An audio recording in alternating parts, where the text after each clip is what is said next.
Você está no canal Eu Estudo a Lição com o pastor Samuel Camilo.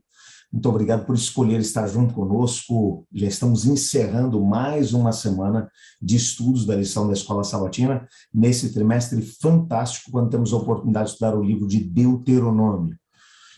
Hoje é sexta-feira, dia 15 de outubro, e estamos fazendo um estudo adicional do nosso tema principal da semana, que foi a Aliança Eterna. O texto que serve como base, ou um dos textos que servem como base para o nosso estudo de hoje, é do comentário de Ellen White, do Comentário Bíblico Adventista, volume 6, na página 1199, que diz assim: o espírito de escravidão é gerado por se procurar viver de acordo com a religião legal, pelo esforço de cumprir as reivindicações da lei em sua própria força. A esperança para nós apenas ao nos colocarmos sobre a aliança abraâmica, que é a aliança da graça pela fé em Cristo. O evangelho pregado a Abraão, por meio do qual ele teve esperança, foi o mesmo que é pregado a nós hoje, por meio do qual temos esperança. Abraão olhou para Jesus, que é o autor e consumador da fé.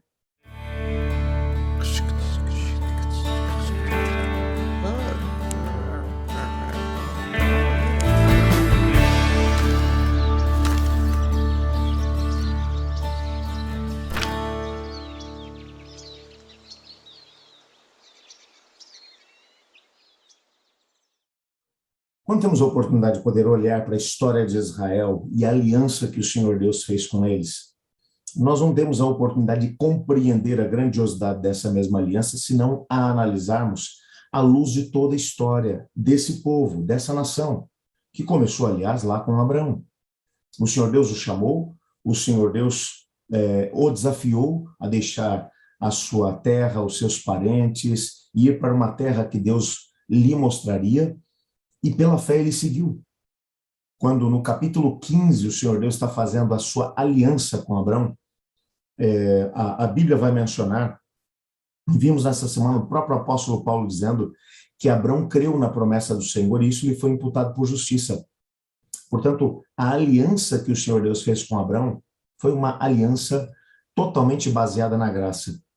Uma aliança totalmente baseada no amor incondicional de Deus para com o seu filho.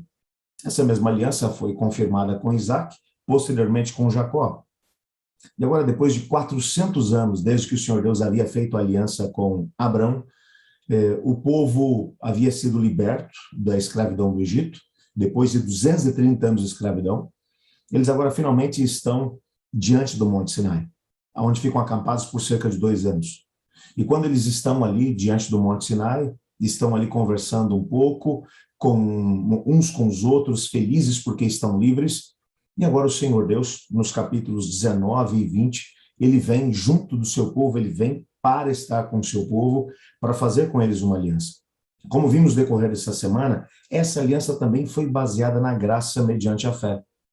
Até porque no capítulo 20, quando o Senhor Deus se manifesta ao seu povo, ele diz: eu sou o Deus que libertei vocês da escravidão do Egito. Deus está falando com um povo que já está liberto, um povo que já foi, as algemas que os prendiam aos seus carrascos egípcios já haviam sido quebradas. O Senhor Deus, quando ele vai estabelecer a aliança, ele já tinha feito uma obra de libertação. Portanto, agora, quando ele vai oferecer aos filhos de Israel a sua lei, ele não está oferecendo essa lei para fazer com que eles se tornem escravos da lei.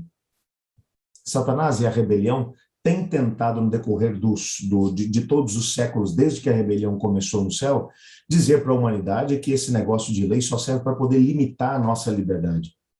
Que você nunca vai ser livre se você tiver sua vida norteada ou pautada pela lei de Deus. Entretanto, a lei de Deus ela serve com alguns propósitos, nunca para a salvação, mas para poder, por exemplo, mostrar qual é o propósito de Deus para os seus filhos. É para poder mostrar que Deus ele tem algo muito mais elevado para os seus filhos do que uma vida sem qualquer tipo de responsabilidade. Vida essa que, quando olhamos para o nosso planeta, depois de tanto tempo de pecado, aonde é que a humanidade chegou vivendo sem lei? Aonde é que a humanidade viveu chegou sem ter responsabilidade uns com os outros e com o próprio Criador? Vivemos num planeta inseguro, onde a maior parte das pessoas está preocupada exclusivamente consigo mesmos, E então as pessoas que têm mais força passam por cima daquelas que são mais frágeis.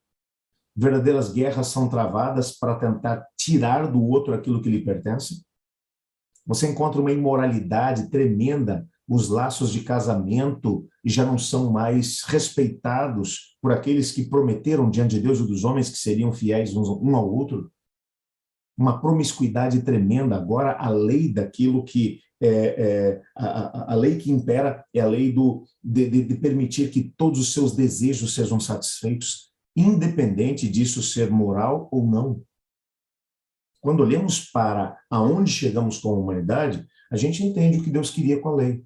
O objetivo da sua lei nunca foi limitar a liberdade do ser humano, mas foi estabelecer limites, de alguma maneira, para fazer com que todos possam ser livres. Então, qual a diferença entre limitar e estabelecer limite? Bom, parece que não tem muita diferença, mas na prática tem. Quando a gente fala que a lei ela nos limita, eu estou dizendo que ela me prende, que ela tira a minha liberdade. Mas, na verdade, somos livres. Deus criou a humanidade totalmente livre, para fazer o que quiser. Mas, ao mesmo tempo, junto com essa liberdade, ele nos dá o conhecimento. Por que o conhecimento é importante? Porque quando eu tenho conhecimento e eu entendo quais são os dois lados que eu tenho para poder exercer meu livre-arbítrio, então eu sou capaz de exercê-lo com mais responsabilidade. E o Senhor Deus mostra claramente, se queremos ter um relacionamento saudável com Deus e ao mesmo tempo com o nosso próximo, não tem outro caminho. Temos que estabelecer limites para permanecermos livres e felizes. Porque a lei, ela não tem o propósito de poder roubar a minha liberdade, mas de fazer com que eu entenda até onde eu posso ir sem roubar a liberdade do meu próximo. Até onde eu posso ir sem roubar a liberdade do meu Deus. Até onde eu posso ir sem ultrapassar uma linha de respeito para com aquele que é o meu Criador. A lei, portanto, ela estabelece os limites para que todos sejam livres. Imagine, por exemplo, que os 10 mandamentos fossem seguidos por todas as pessoas do nosso planeta. Que tipo de mundo teríamos? Onde você não precisaria, por exemplo, ficar preocupado com os bens materiais que você adquiriu, porque ninguém se sentiria tentado a pegar aquilo que não lhe pertence. Como seria viver num mundo, por exemplo, onde todos os relacionamentos são pautados pelo respeito, pelo amor? Bem, é claro que o nosso mundo seria bem diferente daquilo que é hoje. Por isso, uma das coisas que mencionamos essa semana é que o Salmo capítulo 1 mostra como uma pessoa pode ser feliz. É colocando a lei do Senhor no seu coração, não seguindo o caminho dos ímpios.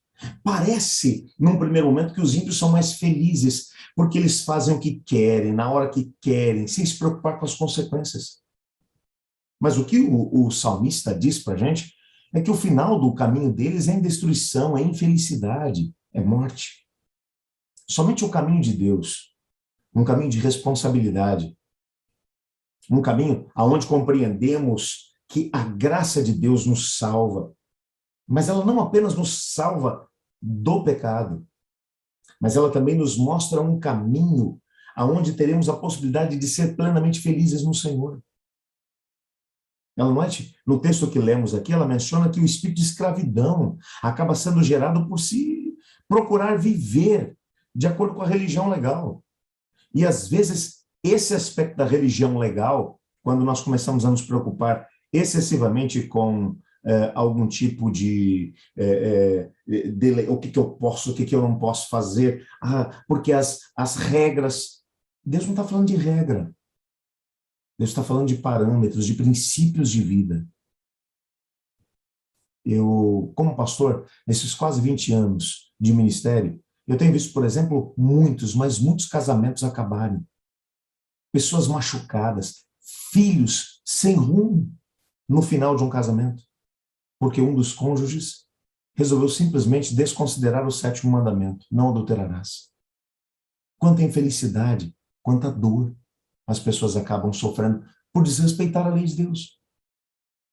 Tive a oportunidade, enquanto trabalhei no Rio Grande do Sul, de durante um tempo desenvolver um ministério junto as prisões, algumas prisões que haviam ali no Rio Grande do Sul.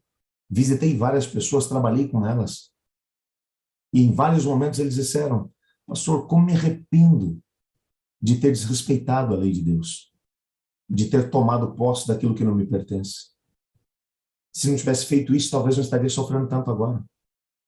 E eu poderia te citar exemplos aqui de todos os mandamentos do Senhor que, se desrespeitados, trazem infelicidade para as pessoas. Por isso, o único lugar seguro onde temos a oportunidade de estar é vivendo a experiência da graça de Cristo como Abraão viveu, mas, ao mesmo tempo, ter uma vida norteada pelas leis do Senhor, não para sermos salvos ou aceitos por Ele, mas para permanecermos na liberdade que o Senhor nos comprou. Custou muito caro para Deus comprar nossa liberdade, para nós vivermos de novo como escravos do pecado. Eu gostaria de pedir a Deus para que nos ajudasse a valorizar essa liberdade que Deus nos deu e a viver essa liberdade como responsabilidade. Ore comigo. Obrigado, Senhor Deus, porque nessa semana tivemos a oportunidade de entender aquilo que é o teu propósito para nós. Viver uma vida baseada na graça, mas ao mesmo tempo norteada por suas leis, para sermos pessoas felizes e permanecermos na liberdade que o Senhor comprou para nós. Ajuda-nos a tomarmos as melhores decisões, a fazermos as melhores escolhas, pois é em nome de Jesus que oramos. Amém. Eu estudo a lição. E você?